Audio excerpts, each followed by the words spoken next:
नवंबर 2016 रात के 8:15 इस्लामाबाद, पाकिस्तान।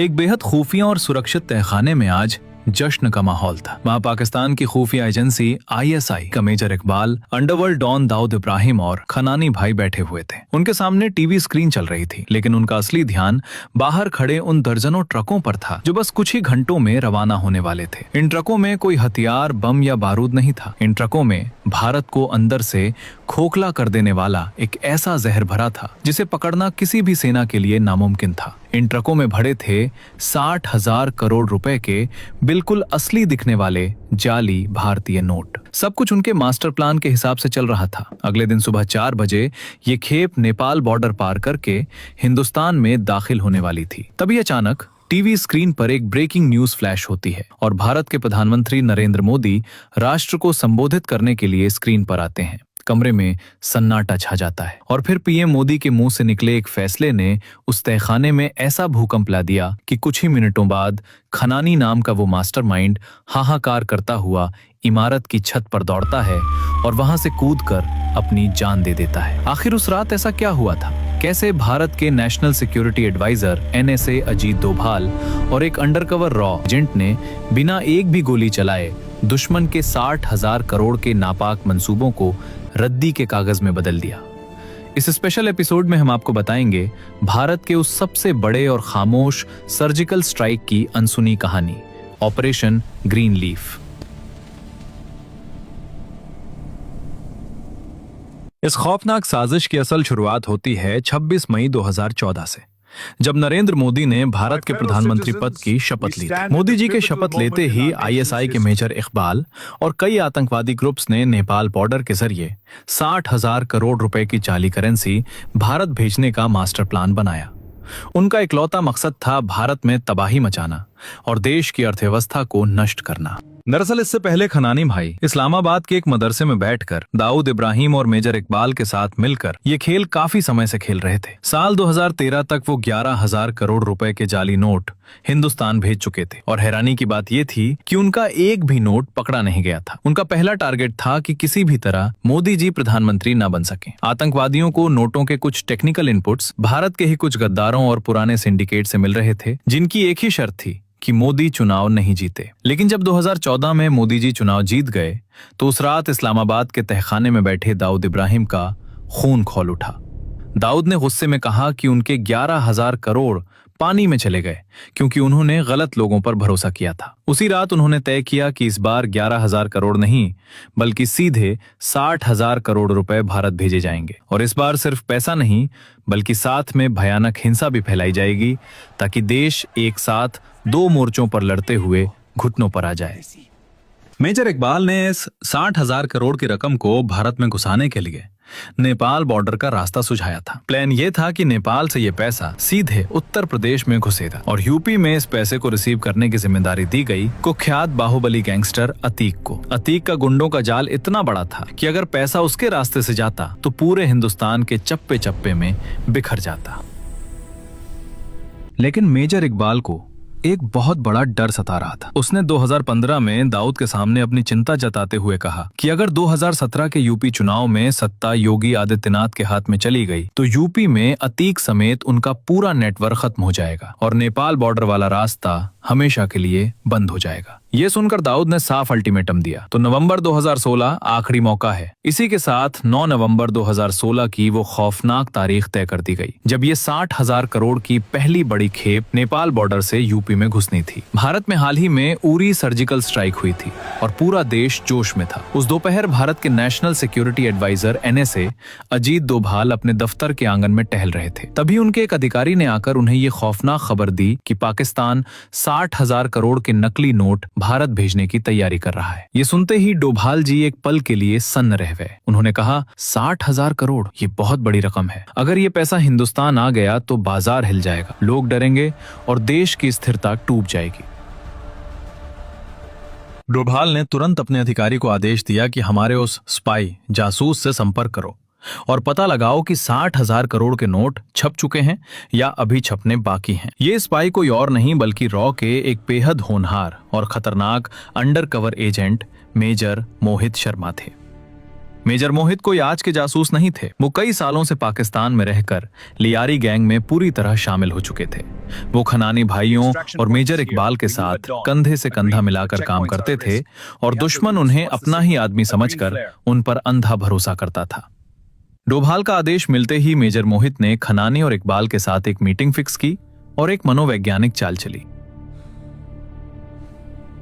बातों बातों में मोहित ने उनसे कहा कि नेपाल बॉर्डर का रास्ता अब सुरक्षित नहीं रहा है, हिंदुस्तानी एजेंसियां वहां नजर रख रही हैं। मोहित ने उन्हें हिंदुस्तान में पैसा सुरक्षित पहुंचाने के कुछ नए रास्तों का झांसा दिया। उनके इस झांसे में आकर खनानी उन्हें सीधा इस्लामाबाद की एक खुफिया फैक्ट्री और गोदाम में ले गया। जब मोहित ने गोदाम के अंदर देखा तो उनकी आंखें खुली रह गईं। वहां करोड़ों रुपए के जाली नोट बंडलों और थैलों में भरे हुए रवाना होने के लिए बिल्कुल तैयार रखे थे। नोट छप चुके थे और मेजर मोहित ने अपने चेहरे पर कोई भाव लाए बिना ये सारी जानकारी अपने दिमाग में दर्ज कर ली। उसके बाद मेजर शोभित शर्मा ये खबर अजीत दोवल को भेजते हैं कि नोट छप चुके हैं। 16 नवंबर 2016 को ये नोट भारत भेजे जाएंगे। ये पक्की खबर दिल्ली पहुंचते ही अजीत डोभाल सीधा पीएमओ पहुंचे, जहां प्रधानमंत्री मोदी जी मौजूद थे। डोभाल ने सीधे शब्दों में कहा, सर, ऑपरेशन ग्रीन लीफ को जितनी जल्दी हो सके लागू करना होगा। इस बार 60,000 करोड़ नेपाल बॉर्डर से आने वाले हैं। पीएम मोदी गहरी सोच में पड़ गए। उन्हें पता था कि अगर इसे अचानक लागू किया गया तो देश में बड़ी हलचल मचेगी और आम आदमी को भारी परेशानी होगी। मोदी जी ने चिंता जताते हुए कहा कि डोभाल जी, ये सही कदम नहीं होगा। लेकिन डोभाल जी ने अपनी आंखों में दृढ़ता लाते हुए कहा, सर, अगर ये पैसा हमारे देश में आ गया तो आतंकवाद को रोकना नामुमकिन हो जाएगा। ये सिर्फ करेंसी नहीं, ये उस नेटवर्क की रीढ़ है जो देश में हिंसा फैलाना चाहता है। जब मोदी जी ने पूछा कि क्या कोई और तरीका है, तो डोभाल ने दो टूक जवाब दिया कि सर, पैसा छप चुका है और यूपी से बॉर्डर तक उनका नेटवर्क बहुत मजबूत है। इसके अलावा कोई रास्ता नहीं बचता। हालांकि डोभाल जी ने एक शर्त रखी, ऑपरेशन ग्रीन लीफ लागू करने से पहले यूपी में अतीक अहमद के उस नेटवर्क को तोड़ना होगा, वरना पैसा किसी न किसी रास्ते से अंदर आता रहेगा। 7 नवंबर की सुबह डोभाल जी सीधे यूपी के डीजीपी से मिले। आदेश बिल्कुल स्पष्ट था, पीएमओ का हुक्म है, अतीक को जितनी जल्दी हो सके गिरफ्तार करना है। डीजीपी ने चिंता जताई कि अतीक का नेटवर्क बहुत बड़ा है और उसे अचानक उठाने से शहर में दंगे और सांप्रदायिक तनाव भड़क सकता है।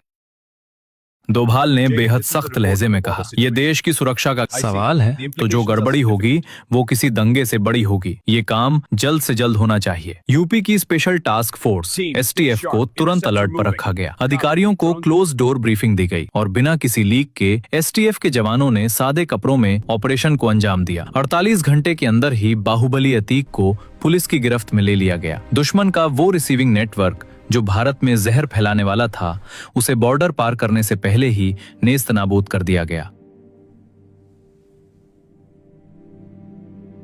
कहानी वापस लौटती है 8 नवंबर 2016 की उस खौफनाक रात पर। रात के 2 बजे इस्लामाबाद की उस खुफिया फैक्ट्री में करोड़ों के जाली नोटों के बंडल ट्रकों के खुफिया हिस्सों में भरे जा चुके थे। पैकिंग इतने शातिराना तरीके से की गई थी कि बॉर्डर की चेकिंग में ये बिल्कुल आम मालवाहक ट्रक लगे और किसी को शक तक ना हो। जैसे ही आखिरी बक्सा लोड हुआ, मेजर इकबाल ने सीधा यूपी के बाहुबली अतीक को फोन घुमाया। मेजर इकबाल को इस बात की रत्ती भर भी भनक नहीं थी कि अतीक इस वक्त आजाद नहीं बल्कि यूपी एसटीएफ की गिरफ्त में। फोन पर इकबाल का सीधा हुक्म था, 9 नवंबर की सुबह 4 बजे तुम्हें हिंदुस्तान की तरफ से ट्रक हर हाल में रिसीव करने हैं। लेकिन अतीक कोई सड़क छाप गुंडा नहीं था। उसका खौफ और क्रिमिनल नेटवर्क इतना तगड़ा था कि वो पुलिस कस्टडी या जेल की भारी सुरक्षा के बीच से भी अपना पूरा सिंडिकेट चला सकता था। एसटीएफ की गिरफ्त में होने के बावजूद अतीक ने इतनी सफाई से बात की कि मेजर इकबाल को जरा भी शक नहीं हुआ। फोन कटते ही अतीक का वो खौफनाक स्लीपर सेल एक्टिव हो गया। पुलिस की नाक के नीचे से बिना किसी भनक के उसके सबसे भरोसेमंद गुर्गों को बॉर्डर की तरफ रवाना होने का सीक्रेट फरमान मिल चुका था। दुश्मन का रिसीविंग नेटवर्क अभी भी जिंदा था। 8 नवंबर की शाम ढल रही थी। इस्लामाबाद की फैक्ट्री में ट्रकों का काफिला हिंदुस्तान में तबाही मचाने के लिए बिल्कुल तैयार खड़ा था। बस रवाना होने की एक आखिरी हरी झंडी का इंतजार था और उसी भीड़ के बीच मौत के साये में खामोशी से खड़े थे हमारे undercover agent major Mohit Sharma. उनके चेहरे पर वही पुराना मुखौटा था, लेकिन उनका दिमाग इस पूरी तबाही की पल पल की रिपोर्ट दिल्ली पहुंचा रहा था। रात 8:15 बजे इस्लामाबाद के उस कमरे में दाऊद, मेजर इकबाल और खनानी टीवी स्क्रीन के सामने बैठे ट्रकों के बॉर्डर पार करने का इंतजार कर रहे थे। तभी एक आदमी भागता और हांफता हुआ कमरे में घुसा। भाईजान, टीवी पर देखो क्या आ रहा है। सब टीवी की तरफ मुड़े। स्क्रीन पर मोदी जी सीधे देश को संबोधित कर रहे थे और उन्होंने वो ऐतिहासिक ऐलान कर दिया कि आज रात से 500 और 1000 के नोट बंद हो जाएंगे। एक ही झटके में ट्रकों में भरा 60,000 करोड़ का जाली खजाना महज रद्दी के कागज में बदल गया। इस भयंकर सदमे और अपनी सालों की मेहनत को राख होता देख खनानी बदहवास होकर कमरे से बाहर निकला, छत पर गया और वहां से नीचे गिरकर उसने अपनी जान दे दी। दोस्तों, ये कोई आम राजनीतिक फैसला नहीं था। ऑपरेशन ग्रीन लीफ हिंदुस्तान की इंटेलिजेंस हिस्ट्री की वो सबसे बड़ी लड़ाई थी, जो किसी बॉर्डर पर हथियारों से नहीं बल्कि एक मास्टर स्ट्रोक से लड़ी गई। अजीत डोभाल और मेजर मोहित शर्मा जैसे उन गुमनाम शूरवीरों ने खामोशी से वो कर दिखाया जिसका श्रेय उन्होंने कभी नहीं मांगा।